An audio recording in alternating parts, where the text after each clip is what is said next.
with another episode here at the market of visiting some of the vendors and see what all they've learned and know and enjoy in life. A lot of the market's all about talking to each other. So if you want to come out to the market and learn about something, Linda here is what we call the jam lady. She's always a jamming. So what all kinds of jams you got? Oh my goodness, I've got honey Chianti. I've got watermelon, strawberry, blackberry, cranberry, jalapeno mango, jalapeno, plum, peach, mango, and pomegranate. Sound like a little bit of everything. Now, what gets you off into all these different flavors? My sister Ann. Hi Ann. When I first started this, I only had like 3 jams.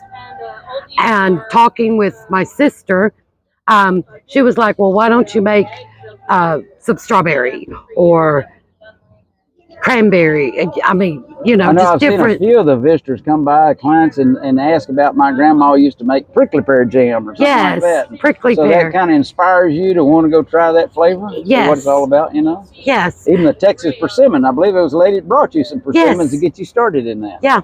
Yeah, the crochet lady. She brought me the persimmons. Okay. And I remember when you first started here, you mainly come just to sell eggs. It's Just kind of eggs. expanded. So what all, do you enjoy what you're doing? Or? Oh, I do. I enjoy making the jams and the different stuff. I've got dill pickles and bread and butter pickles, which I grew up on all of that. We lived So you was raised on the farm? Or? Raised on a farm in Missouri. Had fresh vegetables, fresh fruits anytime we wanted them. And my mother would can, and that's how I got into that. I was like trying to get back to my roots. Right. A lot of people do that. I remember telling a story. She used to ride her cow to school, milk cow. After they told her she wasn't allowed to ride her horse, she showed them. Yeah. She was a rebellious child, is what we're saying. Me and my brother, yes, we got in trouble, and she banned us from riding our horses. So we decided to ride our cow Daisy. And Johnny fell off, broke his arm. Of course, I had to go get Mama, and she was like, I told you couldn't ride. And I said, no, Mama, you told us we couldn't ride the horse. He fell off the cow. I noticed also you got into sewing and stuff like that. You enjoy your sewing? I love to sew.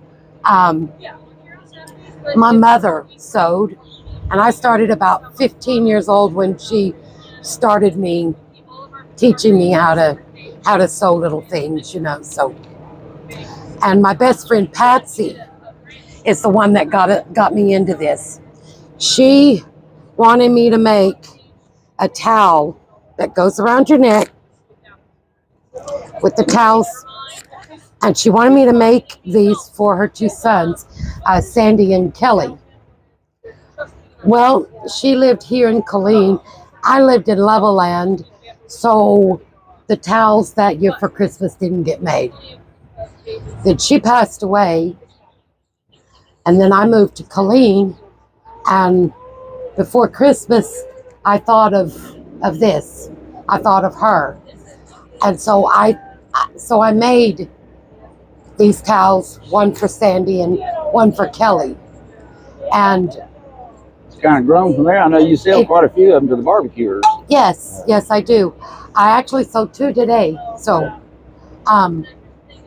but they're good for anything, barbecuing, and they're good quality towels. This is Better Homes. I try not to buy the cheap towels.